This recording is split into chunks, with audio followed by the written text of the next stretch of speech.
nous avons conviés à ce point de presse pour un peu discuter et parler de la situation de l'École nationale des arts et métiers de la culture et le comportement irresponsable du directeur général qui a fini par avoir des conséquences terribles et dévastatrices sur le fonctionnement de l'école.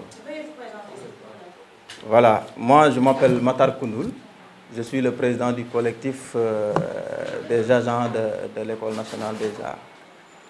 Donc depuis sa nomination en janvier 2023, l'opacité et le règlement de compte sont au cœur de la gestion du directeur général.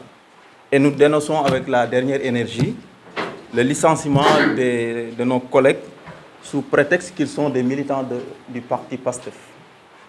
Il y a aussi la rétrogradation et les affectations abusives de tous les agents qui se réclament du collectif.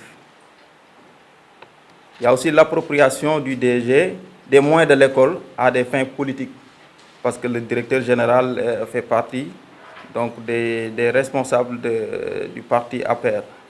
Il y a aussi l'accaparement des marchés au profit de sa famille. Il y a l'octroi des postes administratifs aux enseignants qui sont censés être dans les salles de classe au détriment des agents administratifs qui se retrouvent sans poste. Il y a aussi la suppression des indemnités et primes des agents de l'ENAMC acquises avec l'ancien directeur. Parce qu'avant sa nomination, tous les agents percevaient une prime et des indemnités. Après son arrivée, il a supprimé toutes les indemnités et primes des agents. Le refus aussi de paiement des arriérés, parce qu'il a hérité des dettes de l'école et il a refusé de payer depuis sa nomination. Et c'est des dettes qui ont été prouvées, parce qu'il nous a demandé de lui prouver la dette. Nous, on s'est débrouillé pour lui donner tous les documents qui prouvent que cette dette existe. Et malgré tout ça, il refuse de payer ses honoraires. Le directeur aussi refuse d'organiser une assemblée générale, donc de vote pour les délégués, malgré les multiples correspondances adressées par notre responsable syndical. Il y a aussi des velléités de licenciement et de mutation des agents en service depuis plusieurs années pour le recrutement d'une clientèle politique. Parce que depuis son arrivée, on a constaté qu'il a recruté pas mal de personnes qui se réclament de son parti. Donc c'était juste pour satisfaire une clientèle politique qu'il a voulu licencier et qu'il a même rompu le contrat de certains de nos collègues. Il y a aussi des nominations arbitraires, donc pour des postes qui nécessitent un appel à candidature et qui devraient être validés par le conseil d'administration. Et lui, il fait fi de tout ça et il nomme à des personnes à ces postes-là. Donc je pense que ça, c'est contraire au décret portant création de l'École nationale des arts et métiers de la culture. Donc depuis aussi son arrivée, il refuse de recevoir les agents.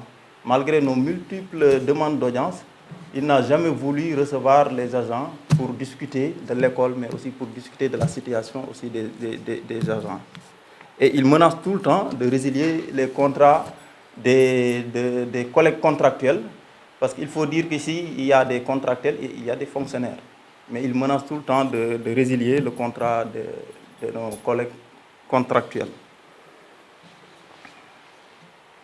Nous dénonçons aussi le manque d'entretien de l'école, parce que vous pouvez le constater, ici à l'école, il y a le délabrement du bâtiment.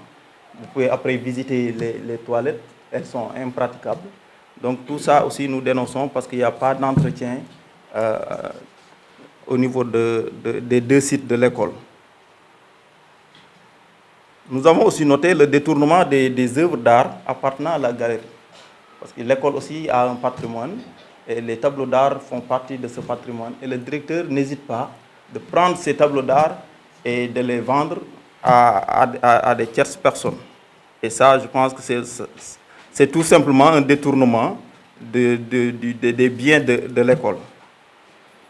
Il faut dire qu'aussi, il y a des agents qui se retrouvent aujourd'hui sans machine, des surveillants généraux, des chefs de division et des assistants.